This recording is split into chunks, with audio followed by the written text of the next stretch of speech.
Bismillahirrahmanirrahim. Assalamualaikum warahmatullahi wabarakatuh. Saya Nur Farah Fazrina binti Haji Madun, nombor matriks 20LP033 dari Diploma Perguruan Ugama Lepasan Ijazah. Saya akan membentangkan tentang matlamat khas pendidikan dalam Islam. Di dalamnya terkandung pengertian pendidikan, dalil kepentingan pendidikan, asas falsafah Islam dan matlamat pendidikan dalam Islam. Pertama sekali, saya akan menerangkan tentang pengertian pendidikan dalam Islam. Menuntut ilmu artinya berusaha untuk mendapatkan ilmu dengan pelbagai cara, sama ada dengan cara bertanya, belajar, melihat ataupun mendengar. Dalam bahasa Arab ada beberapa istilah yang biasa digunakan yang membawa maksud pendidikan seperti ta'lim, tarbiyah dan ta'dib.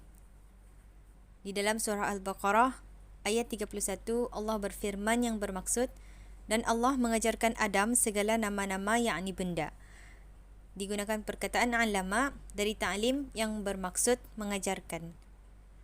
Kemudian di dalam surah Al-Isra ayat 24, Allah berfirman yang bermaksud, dan ucapkanlah wahai Tuhanku, sayangilah kedua ibu bapaku sebagaimana mereka telah mendidikku ketika kecil.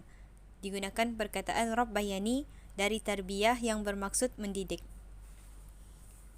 Kemudian dari Ibnu Mas'ud, Rasulullah SAW bersabda yang bermaksud Allah mendidikku, maka ia memberikan kepadaku sebaik-baik pendidikan. Digunakan perkataan ad-dabani dari ta'dib yang bermaksud mendidik. Seterusnya saya akan menerangkan tentang dalil kepentingan pendidikan. Penguasaan ilmu adalah amat dituntut di dalam agama Islam. Justru itu Islam mewajibkan setiap umatnya, lelaki maupun perempuan, untuk menuntut ilmu. Kewajipan ini bertujuan supaya Islam itu tergolong daripada umat yang cerdas dan terhindar dari kejahilan. Bahkan kekuatan ilmu setiap individu di dalam masyarakat itu terletak pada kehormatan dan kemuliaan diri, keluarga, bangsa, agama dan negara. Ilmu yang bermanfaat akan menjadikan setiap individu Muslim itu maju, berdaya saing dan berkembang di atas landasan syariat. Adapun sesungguhnya kedudukan orang yang berilmu dengan orang yang jahil, yakni tidak berilmu, adalah tidak sama.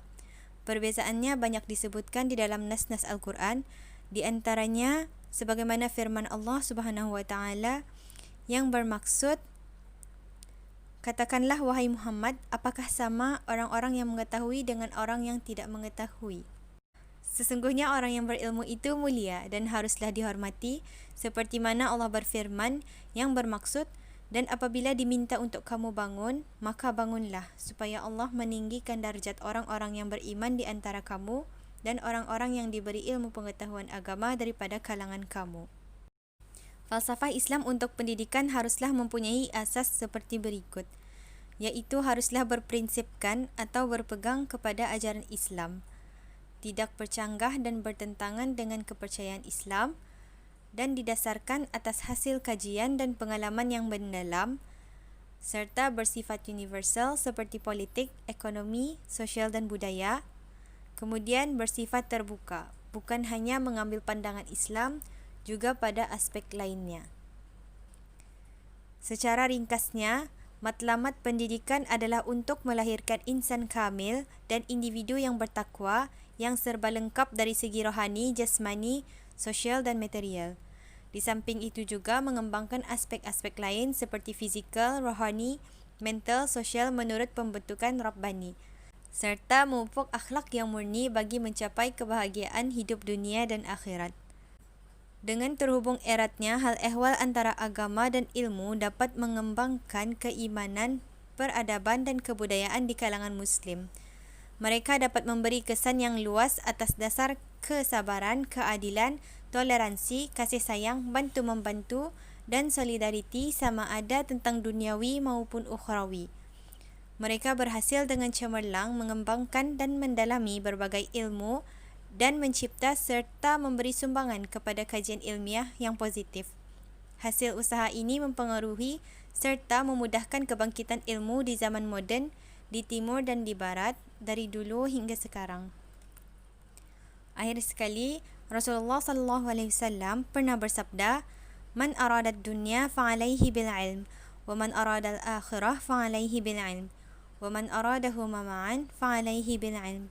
Yang bermaksud, barang siapa yang menginginkan kebahagiaan dunia, hendaklah ia berilmu. Dan barang siapa yang menginginkan kebahagiaan akhirat, hendaklah ia berilmu. Dan barang siapa yang menginginkan kebahagiaan keduanya, yakni dunia dan akhirat, hendaklah ia berilmu. Sekian dari saya. Jazakumullahu ahsanal jaza.